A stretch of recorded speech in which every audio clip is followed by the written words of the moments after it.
श्रवण करिए और जीवन में उतारिए, अपने जीवन को आनंद बनाइए और इस कलिकाल में जितना ही नाम ले पाइए निरंतर भगवान का नाम लेते रहिए। कौन जानता है जो श्वास अंदर गया है वो बाहर आएगा कि नहीं, कोई नहीं जानता है मेरे भाइयों। इसलिए ठाकुर जी की कृपा से यहाँ पे हम सभी उपस्थित हुए हैं भागवत महापुराण की कथा श्रवण करने हेतु। तो आप सभी लोग आ जावे, आइए दो बार भगवान नाम संकीर्तन करते हैं। सभी लोग ताली बजाते हुए और कीर्तन करेंगे। देखिए ताली बजाने से जो बिखरी हुई हस्तरेखा होती है वो सही हो जाती है, इसीलिए सभी लोग ताली का सहयोग करेंगे और कीर्तन करेंगे। तत्पश्चात भागवत महापुराण की गाथा श्रवण करेंगे। श्री कृष्ण गोविंद हरे मुरारे, हे नाथ नारायण वासुदेवा। श्री कृष्ण गोविंद हरे मुरारे, हे नाथ नारायण वासुदेवा। श्री कृष्ण गोविंद हरे मुरारे, हे नाथ नारायण वासुदेवा।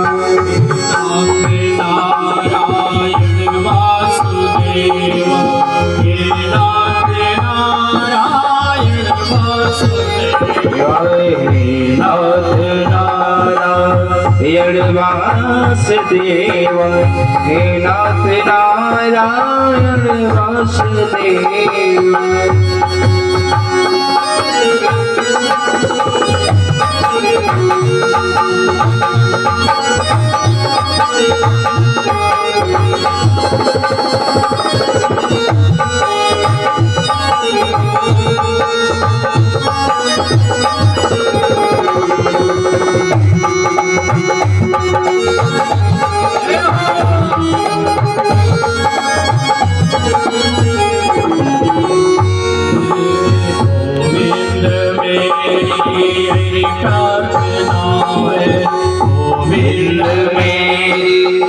यही कामना है, बोलो नहीं कभी नाम तुम्हारा। गोविंद मेरी यही कामना है, बोलो नहीं कभी नाम तुम्हारा। इस काम होकर दिन रात गाऊं, इस काम होकर दिन रात गाऊं। हे नाथ नारायण वासुदेवा, कृष्ण गोविंद हरे मुरारे, हे नाथ नारायण वासुदेवा। हे नाथ नारायण वासुदेवा, हे नाथ नारायण वासुदेवा। हे नाथ नारायण वासुदेवा, हे नाथ नारायण वासुदेवा। श्री कृष्ण गोविंद हरे मुरारे, हे नाथ नारायण वासुदेवा। श्री कृष्ण गोविंद हरे मुरारे, हे नाथ नारायण वासुदेवा। कृष्ण गोविंद हरे मुरारे, हे नाथ नारायण वासुदेवा। कृष्ण गोविंद हरे मुरारे, हे नाथ नारायण वासुदेवा। कृष्ण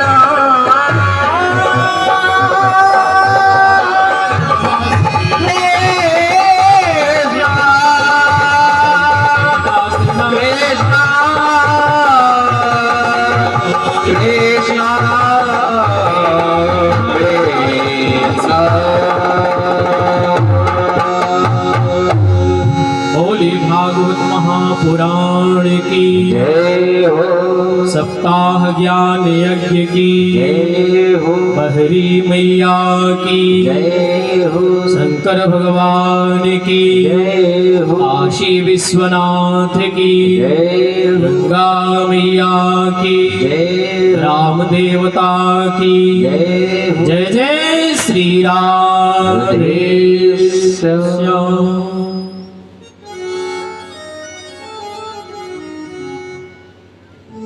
भागवत महापुराण।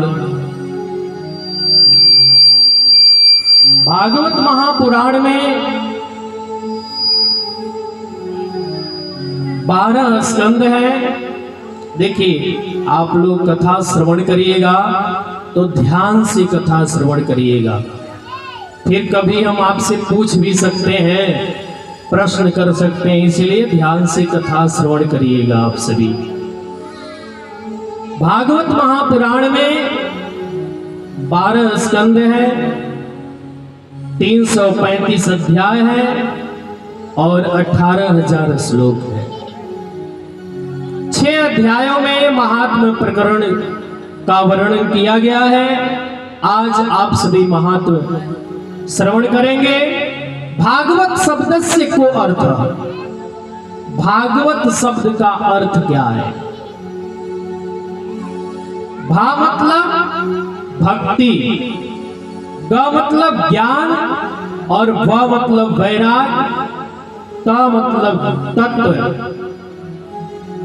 भक्ति, ज्ञान, वैराग्य से तत्व की प्राप्ति करना ही भागवत का अर्थ है। और ये सबको नहीं मिल पाता है भागवत कथा श्रवण करने के लिए। जिस पर भगवान की कृपा होती है वही आकर की कथा श्रवण करता है। नहीं तो मन में विचार करेगा कि हम भी चले, बड़ा सुंदर भागवत महापुराण की कथा हो रही है, कथा श्रवण करेंगे, लेकिन आएंगे और आधे रास्ते से फिर करके चले जाएंगे। जब तक ठाकुर की कृपा नहीं होगी तब तक आप कथा श्रवण नहीं कर पाएंगे। लिखा गया है कि भाग्योदयेन बहुजन्म समर्जितेन सत्संगमं च लभते पुरुषो यदा वै अज्ञान हेतु कृत मोहमदान्धकार संविदाहि तदो दयते विवेका। एक जन्मों का नहीं, अनंत जन्मों का जब पूर्ण उदय होता है तब ऐसा पुनीत कार्य करने का अवसर मिलता है। ये आज यहाँ का जीव जंतु भी अपने को धन मानते होंगे कि आज यहाँ पे ज्ञान यज्ञ होने जा रहा है। यहाँ का पृथ्वी भी अपने को धन मानती होगी कि आज यहाँ पे भागवत महापुराण जो कलिकाल में प्रत्यक्ष मुक्ति का ग्रंथ माना गया, आप हमारे ऊपर हो रहा है। हम सभी लोग पृथ्वी माँ की गोद में बैठ करके कथा श्रवण कर रहे हैं। बहुत भाग्यशाली है, ठाकुर जी की बड़ी कृपा है मेरे भाइयों। महात्म प्रकरण में प्रथम अध्याय में लिखा गया है, सच्चिदानंद रूपाय विश्वोत्पत्त्यादि हेतवे तापत्रय विनाशाय श्री कृष्णाय वयं नमः। लिखा गया है सच्चित आनंद। पहले भी सत्य, मध्य में भी सत्य और अंत में भी सत्य का वर्णन दिया गया है भागवत महापुराण में। जीवन में ज्यादा से ज्यादा सत्य को अपनाना चाहिए। इस समय तक कितना लोग, एक लोग आए बोले, व्यास जी जब तक हम झूठ नहीं बोलते हैं तब तक हमारा कारोबार ही नहीं चलता।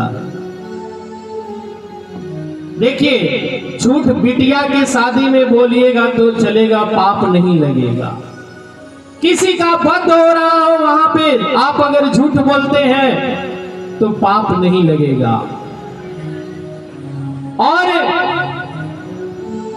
गाय माता को कोई वध कर रहा हो, वहां अगर आप झूठ बोल दीजिए तो चलेगा, लेकिन आप निरंतर हर एक काम में झूठ बोलिए, ऐसा नहीं है। हमेशा सत्य अपनाना चाहिए। रामचरितमानस में लिखा गया है, धर्म न दूसरी सत्य समाना, आगम निगम पुराण बखाना। आगम निगम पुराण बखाना, आगम निगम पुराण बखाना। धर्म न दूसरे सत्य समाना, धर्म न दूसरे सत्य समाना, आगम निगम पुराण बखाना, आगम निगम पुराण बखाना। जीवन में ज्यादा से ज्यादा सत्य को अपनाना चाहिए। और चित्त यानी प्रकाश, जब कोई पुस्तक पढ़नी होती है तो प्रकाश चाहिए, और जो स्वयं भगवान स्वयं परमात्मा प्रकाश स्वरूप है, उसको प्रकाश की क्या आवश्यकता है। और आनंद, ये आनंद बाहर की वस्तु नहीं है, आनंद तो आत्मा को, बोध को करती है। दो चार गाड़ी, मकान हो जाना, पैसा रुपया हो जाना, ये आनंद नहीं है सजनों। इस संसार में कोई सुखी नहीं है। पैसा वाला सुखी है, पैसा वाला को भी सुख नहीं मिलता है। इस संसार में किसी से भी पूछिए, कोई सुखी नहीं है। कोई तन दुखी, कोई मन दुखी, कोई धन भी न रहते उदास, थोड़े थोड़े सब दुखी, सुखी राम के दास। किसी के पास धन का दुख है, चाहता है कि हम भी चले भागवत महापुराण की कथा श्रवण करें, लेकिन चाह कर भी नहीं आ सकता है, क्योंकि शरीर में इतना रोग है, चल नहीं पा रहा है। मन तो कहता है कि चलो, लेकिन शरीर साथ नहीं देता। ये तन का दुख। मन क्या क्या दुख है? माता पिता सोचते हैं कि मेरा बेटा जब बड़ा होगा तो मेरा सेवा करेगा। अपना नहीं खाते हैं लोग, लेकिन अपने बेटा को खिलाते हैं। मेरा बेटा जब बड़ा होगा तो एक दिन बुढ़ापा का सहारा होगा, लेकिन वही बेटा माता पिता को भूल जाता है। और अपने रहता है अच्छा मकान में, माता पिता को अलग कर दिया है, अलग बाहर एक कोठरी बनवा दिया है कि इसी में रहना। अपना अच्छा खाना खाता है, माता पिता को सूखा रोटी ही दे देता है खाली। जो कभी माता पिता अपने नहीं खाते थे कि मेरा बेटा भूखा रह जाएगा, माँ के पास अगर बेटा कहीं से आवे, बेटा कितना भी मोटा ताजा हो, लेकिन माँ के पास जब बेटा आता है तो माँ कहती है कि क्या बेटा तुम खाना नहीं खाते थे, तुम्हारा मुख सूखा हुआ है। माँ का हृदय बड़ी कोमल होता है मेरे भाई। एक सेठ जी थे, वो सेठ जी मास्टर थे और पत्नी भी मास्टर थी।